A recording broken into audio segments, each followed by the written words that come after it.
നമ്മളെല്ലാവരും ഇന്നലെ ഡൽഹിയിൽ നടന്ന രാഹുൽ ഗാന്ധി നയിക്കുന്ന ഒരു സംഭവം കണ്ടു, അതിനെക്കുറിച്ച് മനസ്സിലാക്കിയതാണ്.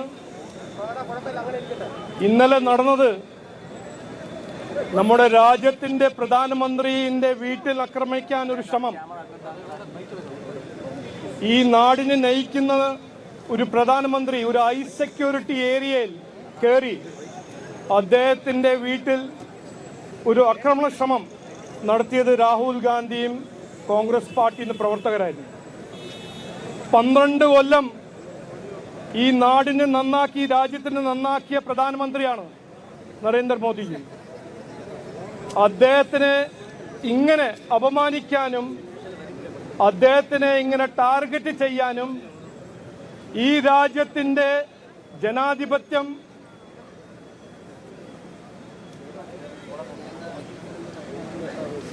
മറിക്കാനും ഞങ്ങൾ കോൺഗ്രസിനെ സമ്മതിക്കില്ല, അട്ടിമറിക്കാൻ ഞങ്ങൾ സമ്മതിക്കില്ല എന്ന് ഇന്ന് പറയാനാണ് ഇവിടെ എത്തിയിരിക്കുന്നത്. ഇതിൽ കോൺഗ്രസ് നേതാക്കന്മാര്, പ്രവർത്തകര്, രാഹുൽ ഗാന്ധി, പ്രിയങ്ക ഗാന്ധിക്ക് ഒരു സംശയം ഉണ്ടാവാൻ പാടില്ല. നരേന്ദ്രമോദിജി ജനാധിപത്യപരമായ ഒരു എലക്റ്റഡ് പ്രൈം മിനിസ്റ്ററാണ്. അദ്ദേഹത്തിന് പിന്തുണ കൊടുക്കുന്നത് ഈ രാജ്യത്തിന്റെ എത്രയോ ജനങ്ങളാണ്. ഒരു ലെജിറ്റിമേറ്റ്, ലോകത്തിന്റെ ഏറ്റവും വലിയ ജനാധിപത്യത്തിന്റെ ഒരു ലീഡറാണ്. അദ്ദേഹത്തിനെയോ ഈ രാജ്യത്തിന്റെ ജനാധിപത്യത്തെ അട്ടിമറിക്കാൻ രാഹുൽ ഗാന്ധിയുടെ അപ്പൂപ്പന് സാധിക്കില്ല എന്ന് ഞാൻ പറയാൻ ആഗ്രഹിക്കുന്നു. പിന്നെ മറ്റൊരു കാര്യം, ഏറെ ഒരു പ്രധാനപ്പെട്ട ഒരു വിഷയമാണ് നമ്മളെ കുട്ടികളുടെ ഭാവി. ഈ നീറ്റ് എക്സാമിനേഷന്റെ ലീക്ക് നടന്നപ്പോൾ അന്നു മുതൽ നമ്മുടെ പ്രധാനമന്ത്രി ചെയ്ത കാര്യങ്ങൾ നമ്മളെല്ലാം മനസ്സിലാക്കണം. മെയ് മുതൽ CBI ഇൻവെസ്റ്റിഗേഷൻ നടത്തി, ഉദ്യോഗസ്ഥന്മാരെ മാറ്റി, നീറ്റ് റീ എക്സാമിനേഷൻ നടത്തി, എല്ലാം സക്സസ്ഫുൾ ആയി ചെയ്തു. എന്നിട്ടും ഇന്ന് സ്റ്റുഡൻസിന്റെ ഭാവിക്ക് വേണ്ടി, യുവാക്കളുടെ ഭാവിക്ക് വേണ്ടി അവർക്ക് സമരം ചെയ്യാൻ അവർക്കൊരു അവകാശമുണ്ട് എന്ന് സമ്മതിക്കുന്ന ഒരു പ്രധാനമന്ത്രിയാണ്. സമരം ചെയ്യണം, ചർച്ച ചെയ്യാൻ തയ്യാറാണ്, പരിശോധിക്കണം, ചർച്ച ചെയ്യാൻ തയ്യാറാണ്, പരിശോധിക്കണം. ഇതിന്റെ ഉത്തരവാദിത്തം അവർക്ക് ഒരു കിട്ടണം എന്ന് പ്രധാനമന്ത്രി പറഞ്ഞതാണ്. ഇന്നലെ അദ്ദേഹം പറഞ്ഞു ഇതൊരു പാപമാണ്. അപ്പോൾ കൃത്യമായി BJPയും നരേന്ദ്രമോദി സർക്കാരാണ് കുട്ടികളുടെ ഭാവിക്ക് വേണ്ടി 12 കൊല്ലമായി അധ്വാനിക്കുന്നതും ഇന്ത്യയും അധ്വാനിക്കും, ഇനിയും പ്രവർത്തിക്കും. ഇതിൽ ആർക്കും ഒരു സംശയം ഉണ്ടാകാൻ പാടില്ല.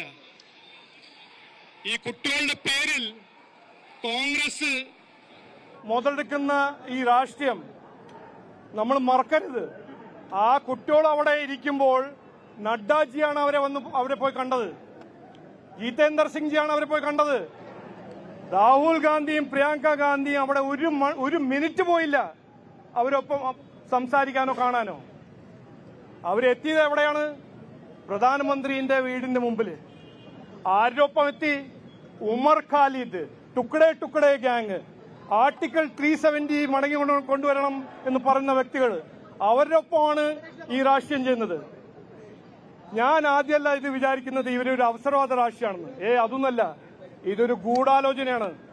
കോൺഗ്രസിന് ജനാധിപത്യ വഴി അവർക്ക് ജനങ്ങളുടെ പിന്തുണ കിട്ടില്ല എന്ന് അവർക്ക് മനസ്സിലായിട്ടുണ്ട്. 14, 19, 24 ബീഹാർ, വെസ്റ്റ് ബംഗാൾ, ആസാം ജനങ്ങൾ തീരുമാനിച്ച് ഒരു നല്ല മെസ്സേജ് കൊടുത്തിട്ടുണ്ട് കോൺഗ്രസിന്. അപ്പോൾ ഏത് വഴിയാണ് അവർക്ക് ഇനിയിപ്പോ ഭരണത്തിൽ വരാൻ ഒരു സാധ്യത? ഇങ്ങനത്തെ ഒരു ഗൂഢാലോചന, ജനാധിപത്യത്തിന് അട്ടിമറിച്ച്, അത് നമ്മൾ ആദ്യം കണ്ടതാണ് കർഷക സമരത്തിന്റെ സമയം, അത് കഴിഞ്ഞിട്ട് CA സമരത്തിന്റെ സമയം. അതിന്റെ അന്വേഷണം നടത്തിയപ്പോൾ നമ്മൾ എന്താണ് കണ്ടുപിടിച്ചത്? അതിന്റെ പിന്നിൽ ആരാണെന്ന് കണ്ടുപിടിച്ചല്ലോ. ഞാൻ ഇന്ന് പറയുന്നു, ഇന്നലെ ബഹുമാനപ്പെട്ട മുഖ്യമന്ത്രി, ഭരണഘടനയിൽ പ്രതിജ്ഞ എടുത്ത ഒരു മുഖ്യമന്ത്രി അവിടെ പോയി നിയമം ലംഘിച്ചു, വയലേറ്റ് ചെയ്ത ലോസ്. വരാൻ പോകുന്ന ദിവസത്തിൽ അദ്ദേഹം മാപ്പ് പറയും. ഇതിന്റെ പിന്നിൽ ആരാണെന്ന് പുറത്തു വരുമ്പോൾ, ഈ ഗൂഢാലോചനന്റെ പിന്നിൽ ആരാണെന്ന് പുറത്തു വരുമ്പോൾ അവിടെ ഇരിക്കുന്ന രാഹുൽ ഗാന്ധിയാണോ പ്രിയങ്ക ഗാന്ധിയാണോ വി.ഡി. സതീശനാണോ മാപ്പ് ചോദിക്കും. ഞാൻ ഇന്ന് ഉറപ്പായിട്ട് പറഞ്ഞു. കാരണം കർഷക സമരത്തിന്റെ സമയത്തും CAA സമരത്തിന്റെ ഇത് തന്നെയാണ് നടന്നത്, ഒരു ഗൂഢാലോചന. എങ്ങനെയെങ്കിലും നരേന്ദ്രമോദിജിനെ മാറ്റണം, BJP NDA സർക്കാരിനെ മാറ്റണം, ഇതാണ് അവരുടെ ലക്ഷ്യം.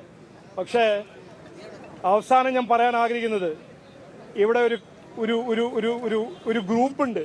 ആ ഗ്രൂപ്പിന്റെ പേരാണ് ജനങ്ങൾ, പൊതുസമൂഹം, ഇന്ത്യൻ സിറ്റിസൺസ്. അവരിത് സമ്മതിക്കില്ല. കോൺഗ്രസ്സുകാർ എന്ത് നാടകം ചെയ്താലും, ഏത് ഗൂഢാലോചന ചെയ്താലും, ജമാഅത്തോ ചൈനയോ പാകിസ്ഥാനോ ആരുടെ പങ്കാളിയാക്കിയാലും ഈ നാടിന്റെ ജനങ്ങള് ഭാരത് മാതാ കി ജയ് എന്നും പറഞ്ഞിട്ട് ഈ നാടിനെ സംരക്ഷിക്കും, രാജ്യത്തിനെ സംരക്ഷിക്കും എന്ന് പറഞ്ഞു വാക്ക് ചുരുക്കുന്നു. എല്ലാവർക്കും ഭാരത് മാതാ കി, ഭാരത് മാതാ കി.